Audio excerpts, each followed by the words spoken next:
and welcome to episode 2 of the podcast.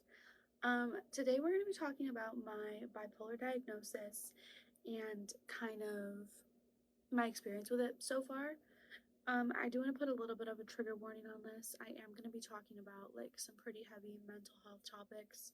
Um, Also a little bit about like self-harm and suicide. So if that is at all upsetting to you, please don't listen to this. I'm not exactly sure how in depth I'm going to go, but I don't want anyone to get triggered or upset by anything I'm going to say. So, with that being said, let's get into my diagnosis and when and how I was diagnosed.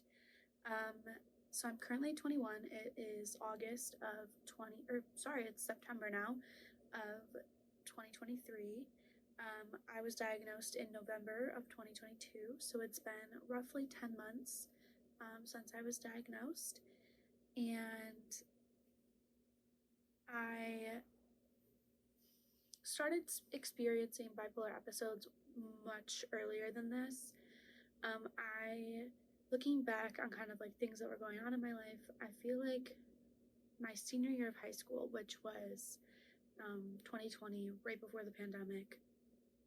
Well, I graduated during the pandemic, but um, that is when I think I started noticing, or now looking back, can realize that I was sort of having these manic and depressive episodes. And for anyone who doesn't know what bipolar is, it is basically, it's a mental disorder that affects your mood mostly. So you kind of go between episodes of mania and episodes of depression, which obviously everyone kind of has their moments of feeling sad and down and even just struggling with depression in general. Bipolar disorder is a little more complicated than that because of the mania and how the mood shifts in between mania and depression. So when I was first diagnosed, I was diagnosed with bipolar 2. I was diagnosed with bipolar 2. I now am diagnosed with bipolar 1. So there are two forms of bipolar. Bipolar 1, what I now experience, is longer episodes of depression than bipolar 2. You also experience hypomania and mania. So hypomania, it's kind of like opposite of how it sounds, but that's sort of a less severe manic experience. So bipolar 2, you experience sort of shorter waves of depression and then only hypomania, not necessarily full-blown mania. They're both very hard to deal with. It's sort of the adjustment in between the two that makes things difficult. While I was getting diagnosed, I had multiple appointments with, therapists, psychiatrists, my primary care doctors, and I remember being in therapy one day. It was the appointment before I got my diagnosis, and she kind of drew a graph on the wall, and it was like a wave.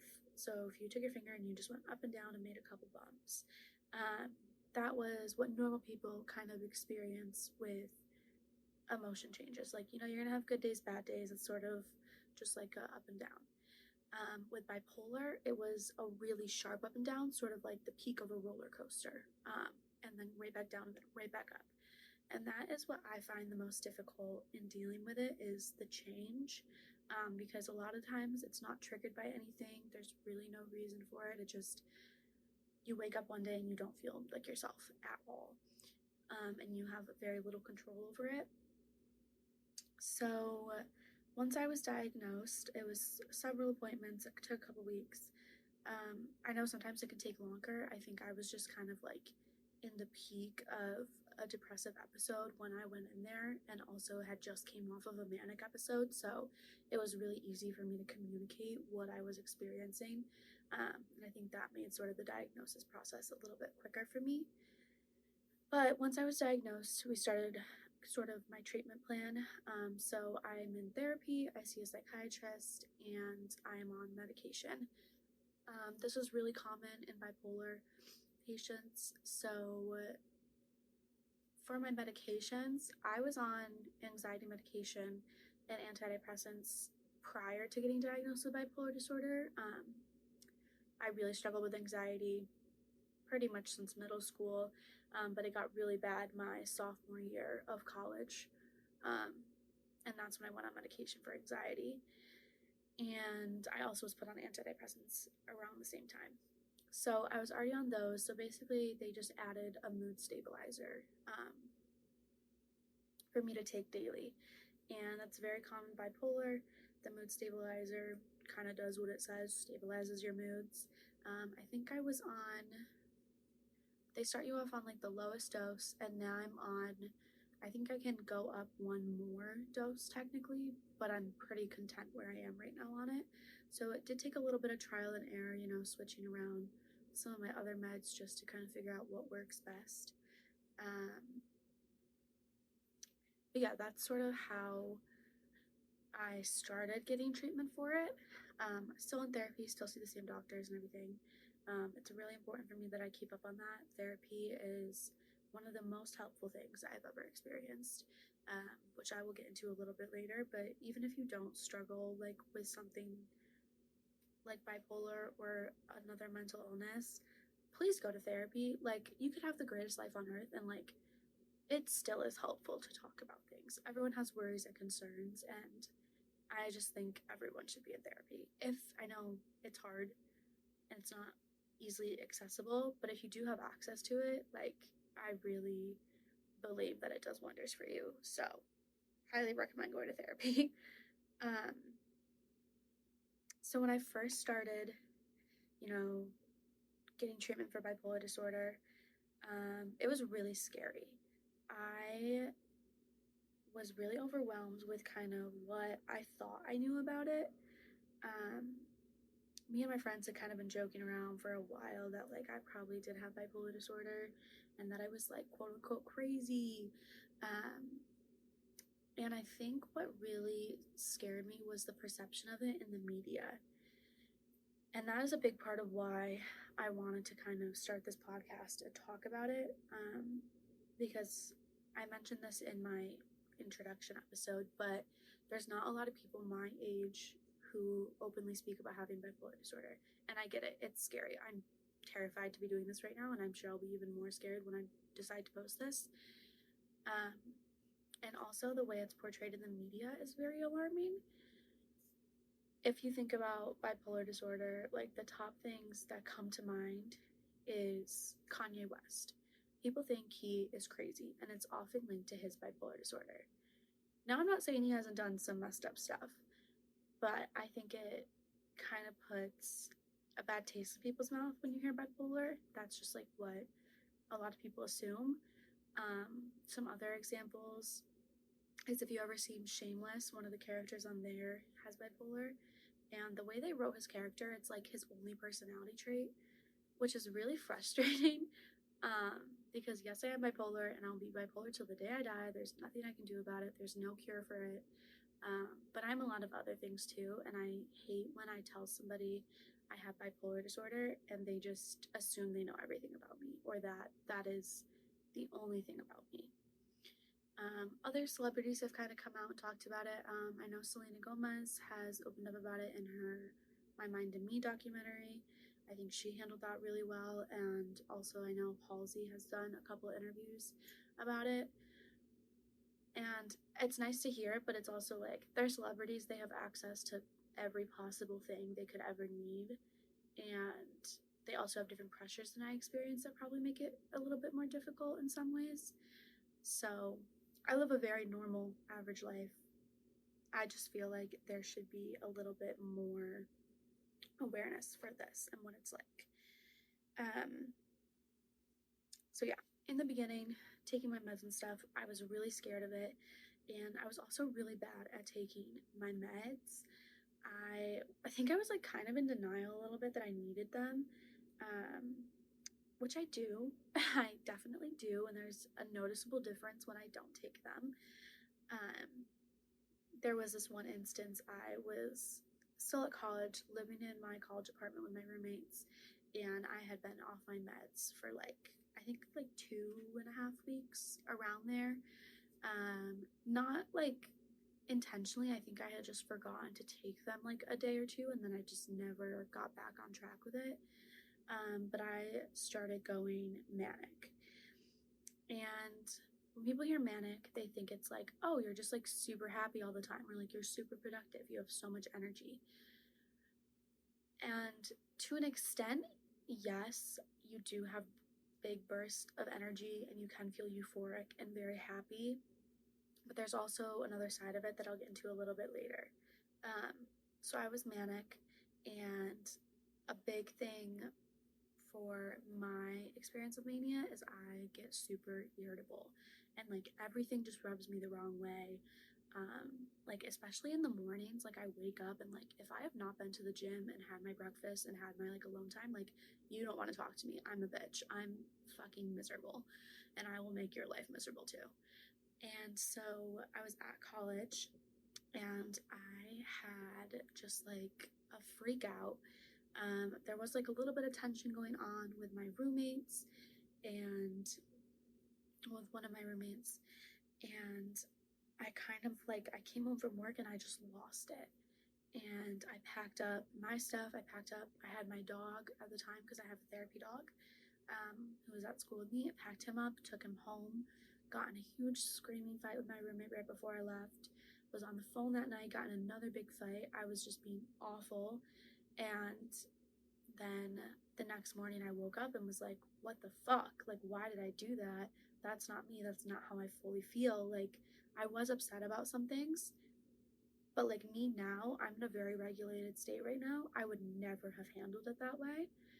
And I went back to school the next day because I had class. And when I got back to the apartment, everyone was kind of just like sitting there.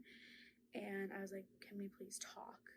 And we sat down and we talked it all out. And I was just like, I explained that I was off my meds, but that wasn't an excuse. Like, I just think I would have handled it better if I wasn't so manic. I don't want to get into the full details of it because it's other people's lives too, but everything worked out to be fine.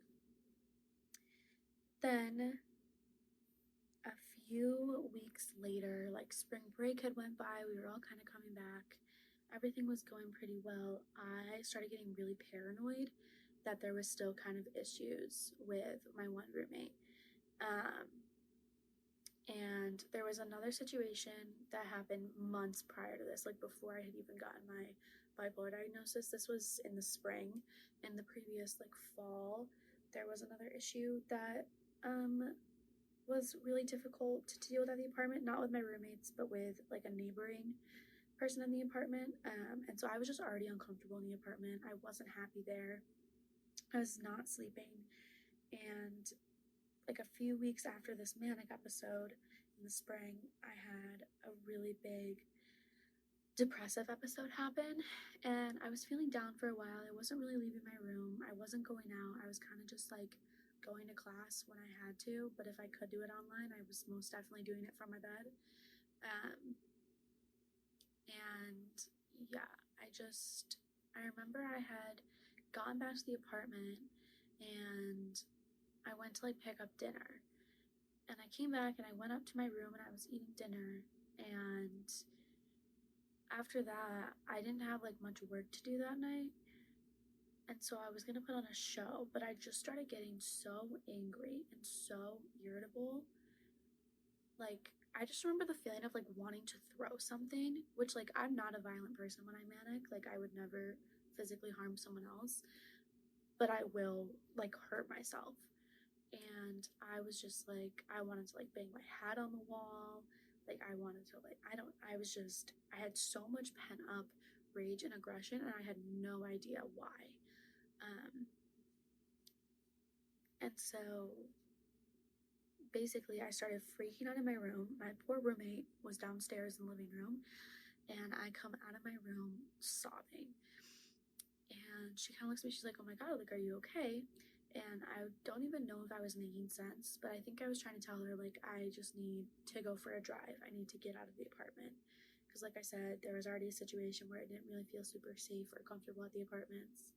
And so I like grabbed my car keys and I went out the front door. I think I like literally slammed the door shut. And she had texted me. She was like, "Please be careful." It was like late at night. It was dark. I think it was raining a little bit. And I was just like, I just can't be here right now. And then I was driving for a few minutes and I was just getting more and more upset. So I texted her and I was like, "You can lock the door. I won't be back for a while." And I kept driving and driving, getting more and more upset, like crying hysterically. I didn't want to be alive at this point. I was just downward spiraling so rapidly. And I felt like I couldn't breathe and my chest was hurting. I was having a panic attack. Like everything you could possibly imagine, like feeling so terrible, was going on at once. And this is when I started planning to take my life that night. There was this bridge that I would drive over to go to the gym. It went over the Connecticut River, and I was going to drive off of it. And as I was approaching it, I don't know what like possessed me to do this, but I called my friend, my best friend Morgan, from home, and she answered the phone. And I was hysterical, and she had gotten me to pull over into a parking lot and was trying to talk me down. I think she was really freaked out. I just remember her asking me if I had done anything yet, like to hurt myself, or like where. She kept asking me where I was, and I got really paranoid that she was like gonna call the cops on me to like come get me, and I did not want that. And so I pretty sure I hung up on her and I started driving again, and she kept calling me and I answered her and I was hysterical. And she put me on the phone with her mom, who was like a second mom to me. Like this was not unusual at all. Like our families are very close. Put me on the phone with her mom and she was trying to talk me down, and I remember just saying, "I can't be here. I can't do this. Like I can't do this anymore." And her mom was like, "Okay, drive home. Like, come home. You can drive here." And I was really freaked out to come home because I knew my family was leaving to go on vacation the next day, and I didn't want to ruin their trip. And she was like, "Drive to our house," which they only lived like 10 minutes from my parents' house, so it was still my hometown. And so I was like, "Okay, but like I have to go get something." And she put my friend back on the phone, and I was like, "I have to go get my laptop." I was really like set on getting my laptop. I think I knew I wasn't coming back to school at this point, and so I knew I was going to need my laptop to kind of like communicate with my professors and stuff that I wasn't coming back. And she was just like, "No, like leave it, it's fine, like you don't need it." And I was like, "No, like I have to go back and get it." And she was like, "Fine, but you're staying on the phone with me, like don't you dare fucking hang up." So I stayed on the phone with her as I drive back to the apartment. I was like 20 minutes away. And I hang up with her while I go inside the apartment, and I'm even more hysterical than when I left, and my roommate's still downstairs. And I just remember screaming that, like, "I'm going home. I can't be here. I don't want to be alive. Like, I'm going home." And I don't think she probably could like fully understand what I was saying because of how hysterical I was, but she was just, I remember her asking if my parents knew or if it was a good idea, because it was really late and I lived 4 hours from my college. So I had to drive 4 hours in the middle of the night, hysterical, upset. Absolutely reasonable for someone to be concerned about that. And I went upstairs and I grabbed my backpack with my laptop in it, and I grabbed my medications, because my friend had told me, she was like, "You need to make sure you get what you need because you don't know when you're coming back." And so I packed that up and I got back in the car, and before I had called my friend back, I had taken my medications, but I had taken a lot of them. I basically just took as much as I could without feeling sick from swallowing pills, because I never liked swallowing pills. So yeah, I took a bunch and I called her back, and she was just like, "Start driving." And at this point, I was still planning on not really going fully home. I still was gonna like crash my car somehow. And then I started driving. I got on the highway, and I remember I could like barely see where I was going. Like I was crying so hard. And I was driving, and then she must have called my sister while I was inside my apartment packing my bag, because my sister calls me, and I answer, and she is freaked out, asking me what's going on. And I'm just like hysterical, telling her like I'm on my way home, like I can't do this. And she was just like, okay, like, do I need to get mom and dad? And I was like, no, like, don't wake them up. I'm going to Morgan's house. Like, they don't need to know. I'll tell them tomorrow that I'm home. She was like, okay, call Morgan back. And I didn't know they had been like texting, obviously, while I was on the phone with them. And so my sister woke up my parents, and about 5 minutes later, I get a call from my dad, and he's like, you need to pull the fuck over right now. Like, get off the road. What are you doing? And he wasn't yelling in a sense that he was like angry at me. I think he was just really scared. But I remember being scared that he was yelling, and I didn't want to like upset him. When a parent yells at you, it's like scary, even if you are kind of older and not right in front of them. Like, I was still gonna be like, okay. So I pulled over, and I got off on a random exit. There was like a hotel, a gas station, and I think like a Denny's, like some sort of small restaurant. And he was like, what's going on? And I remember just like, oh my gosh, I'm gonna cry right now. I just remember having to tell him I didn't want to be alive anymore. And I was so scared to say it because I knew how much it was going to hurt them. And he was just like, don't say that. Like, don't you dare say that. And he was like, we're going to get you home. Like, you need to come home, but you can't drive right now. Like, we're going to have you stay the night at this hotel. So he tried to get me a hotel room for the night, and my sister and my friend were like, that's a terrible idea. She should not be alone all night. Well, obviously no one wanted me driving either. So while my dad was trying to get me a hotel room, which he couldn't because I wasn't 21 yet, and in the state of Massachusetts, you have to be 21 to get a hotel, which is just stupid. My sister and my friend kind of planned on coming to pick me up, essentially. So while he was on the phone with the hotels and stuff, I was on the phone with my mom. She was just trying to calm me down. And the next thing I knew, my friend and her two siblings, who are like siblings to me, are in my driveway at my parents' house, and my sister's getting in the car, and they are driving to Massachusetts 4 hours in the middle of the night. I think it was literally like 11:30 at this point, to come meet me and pick me up and get me home. So that's basically what happened, and I was kind of going a little bit loopy from all the pills I had taken at this point. And I just remember my dad saying, you need to stay on the phone with your sister until they get there. Because I had to stay in my car. I wasn't able to get a hotel room, so I had my phone charging in my car, and I was feeling really sick, so I laid down in the back seat of my car while on the phone with my sister, and then she said eventually I had fallen asleep, and the only reason they knew I was asleep was because I was snoring. So they knew I was still alive and breathing, but I basically slept majority of the time they were driving to me, and I think I woke up like a half hour, 45 minutes before they got there. And when I had woken up, I wasn't as hysterical. I was just exhausted, and I just wanted them to get there, and like I just wanted to be home.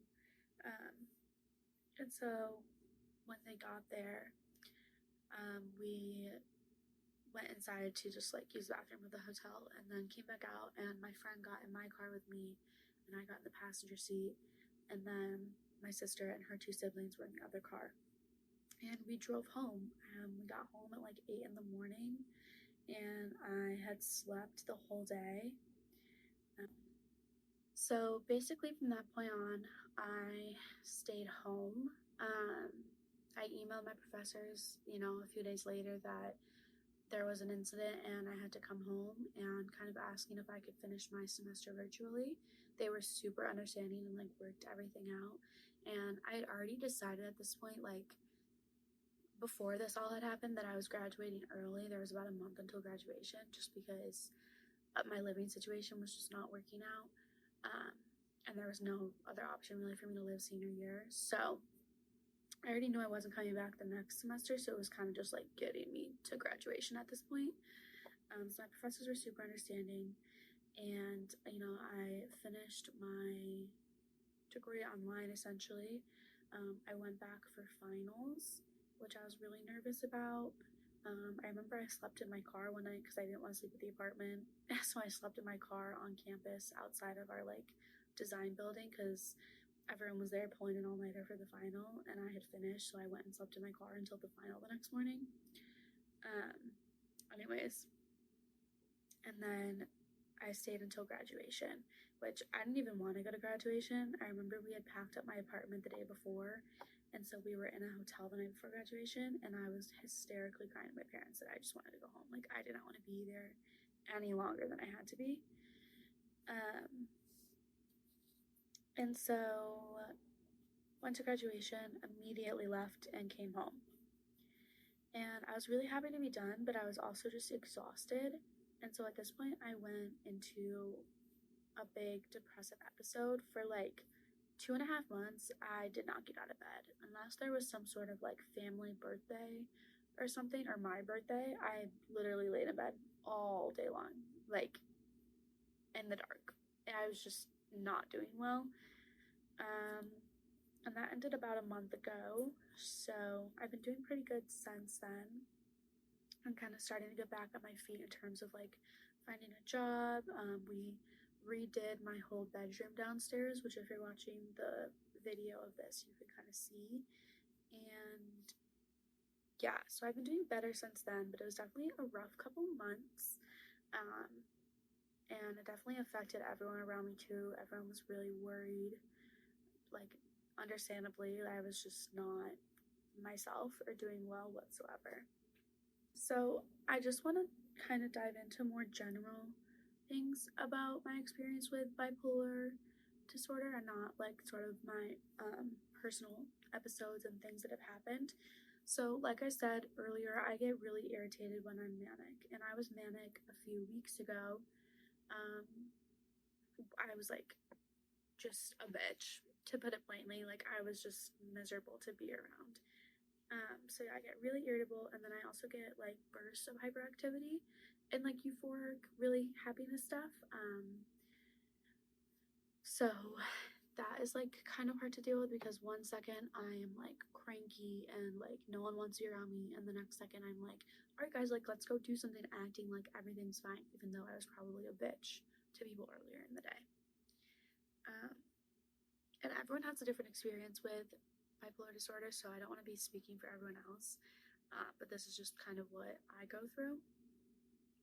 But like the last couple months, I have found things that do help. Obviously, staying on top of my medication is kind of key. I have been doing better about that. I think realizing how much my episodes affect the people around me makes me want to stay on my medication. So there's that side of it too. But there are some other things that definitely help. Exercise, for one, is a great stress reliever.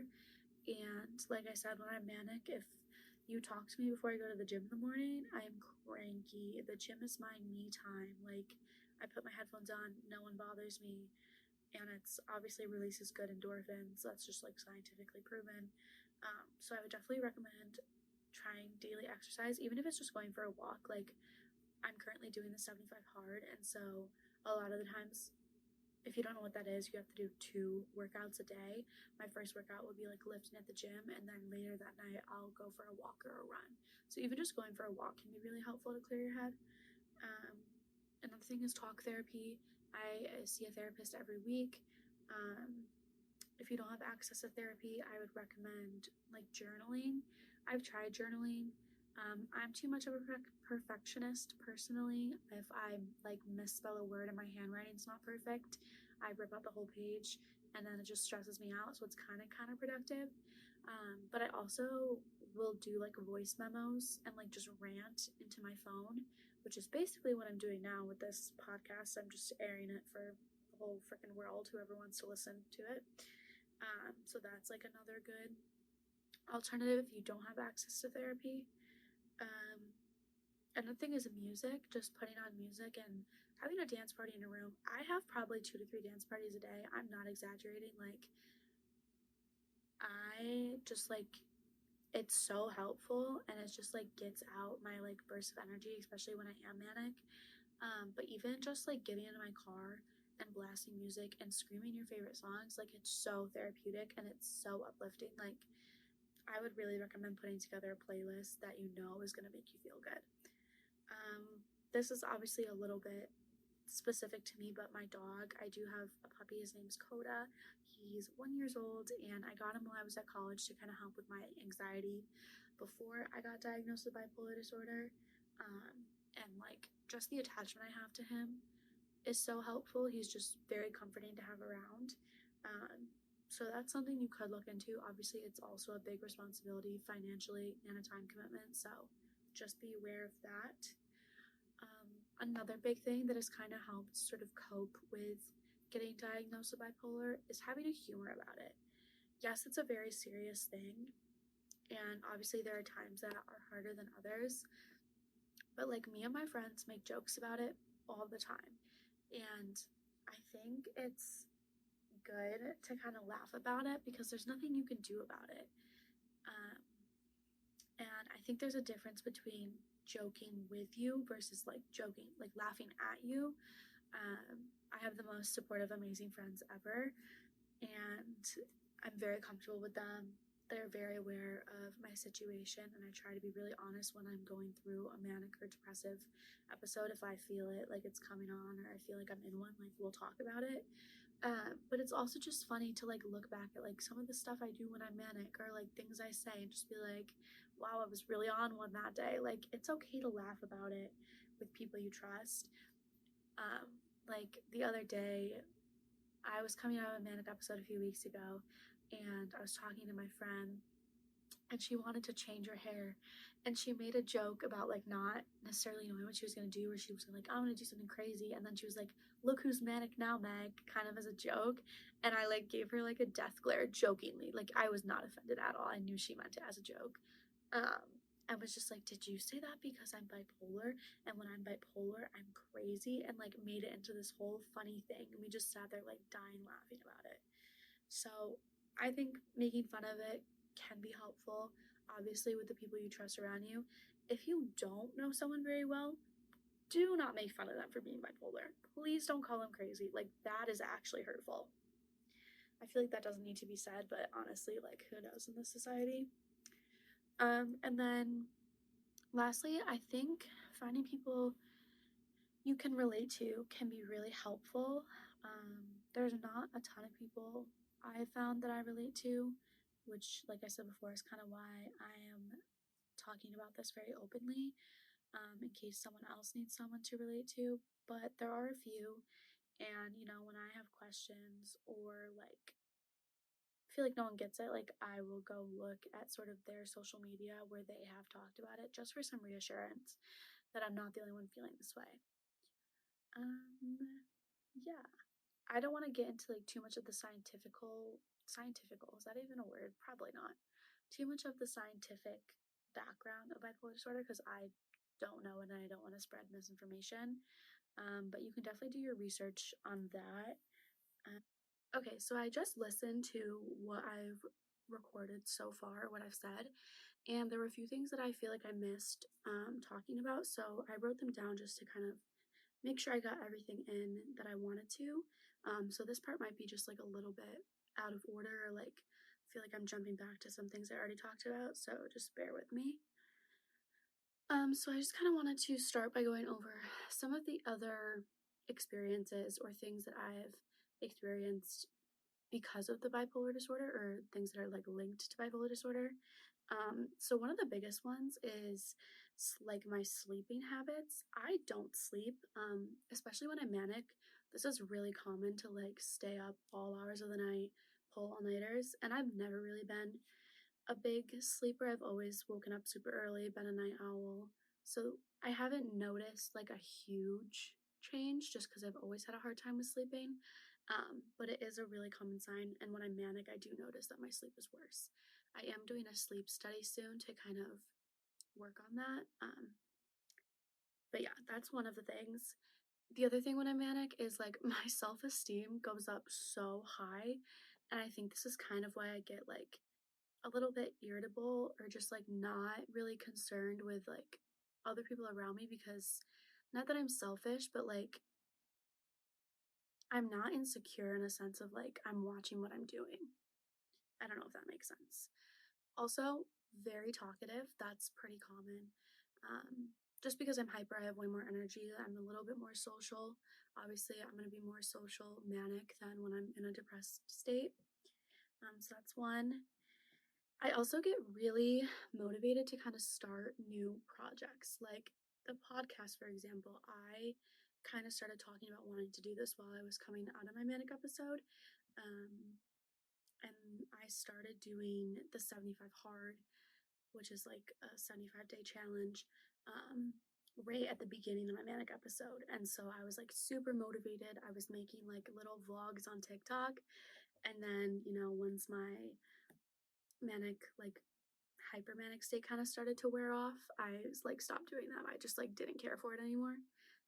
So I definitely will like overcommit myself to things that I normally like wouldn't have interest in. Like I know like at one point in college I had 3 jobs at once.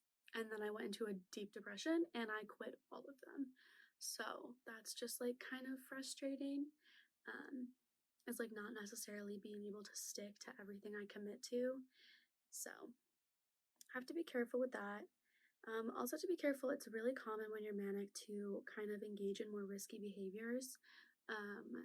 This can be anything from like kind of being irresponsible in a sense of like when I'm manic, I will spend my whole savings. Like I just like am reckless with money, not in a sense where like I've ever royally fucked up and like not recovered from it, but I'll go on like a shopping spree. I'll just buy things I don't need just because of like the immediate endorphins you get from it. Um, Also, sort of with this more reckless behavior, a lot of people will experience hypersexuality or just like putting yourself in more dangerous environments. So definitely have to be very aware of that. That like obviously can have longer lasting effects. So those are just a few more symptoms I experience with bipolar that someone with bipolar probably will experience at some point. Um, and sort of after all of this, I know I said earlier that like the hardest part is sort of the adjustment because there really isn't an adjustment period. Like your mood shifts out of nowhere and you don't have really a trigger or control most of the time. But another part of it that's really hard to deal with is guilt after you've been manic, especially when I'm irritable and manic and maybe I'm like bitchy towards the people I really care about. Like the second I snap out of it, like I feel like the worst human on earth. And like I've never done something super outrageous. I've definitely been a bitch. I'm not gonna lie. Like I've fucked up and I've been hurtful in some ways. But just kind of feeling like extreme guilt for not necessarily like having bipolar, but like feeling guilty that it affects the people around me, and especially in a manic state or a depressive state when I just really am like not there for people, because I like physically can't be, like I just can't get out of bed. That the guilt is really overwhelming.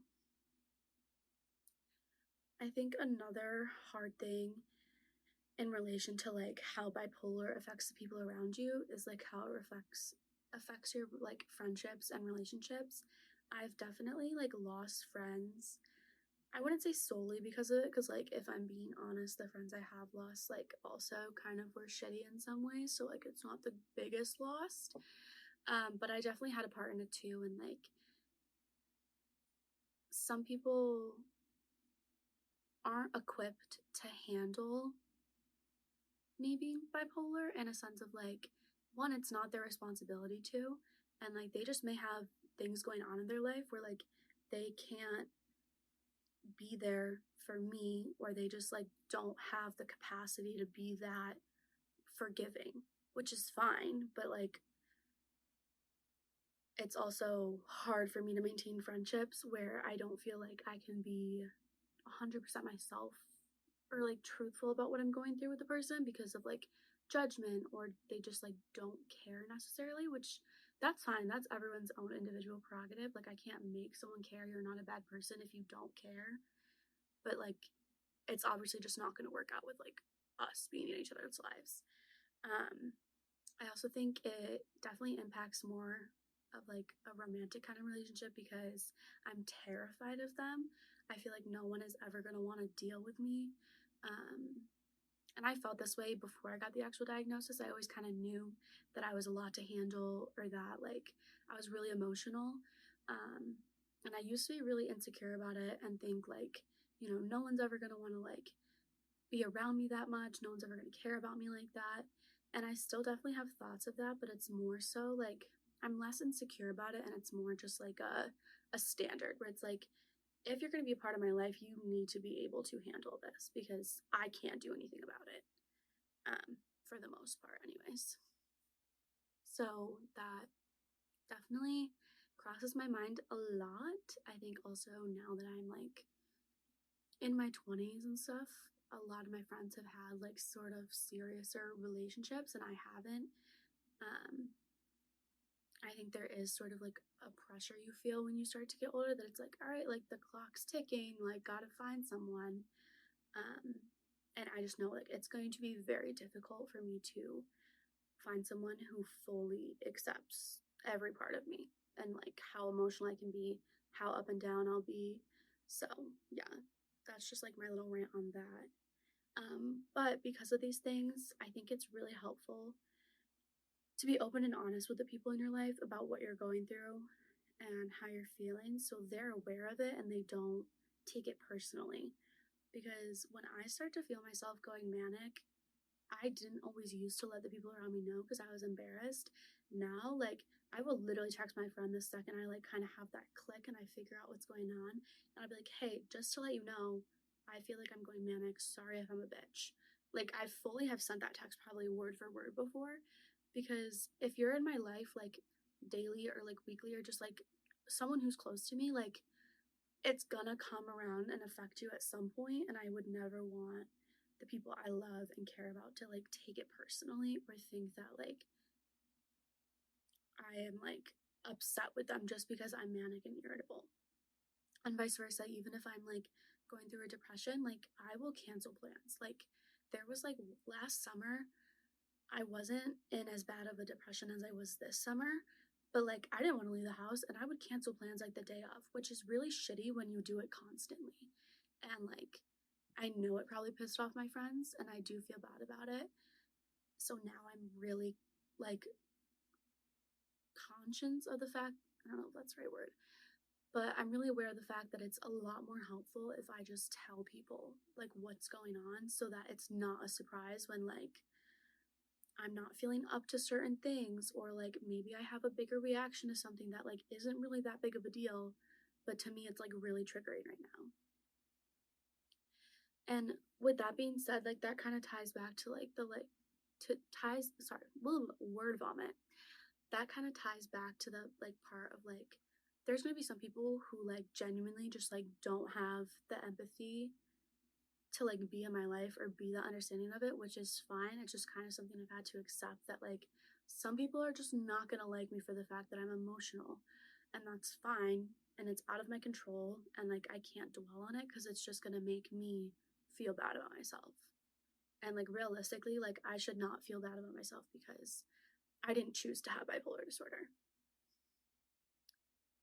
Anyways, I think that kind of covered all the things I want to talk about right now. I'm sure I'll, like, bring this up again later on because it does, affect every little thing I do. But yeah, I think I'm gonna end this here. If you listened all the way through, I hope you have a really good day. And I'm sorry if this was, like, a mood killer. I promise I'm fine and I'm doing much better now. But yeah, that's kind of it. So bye.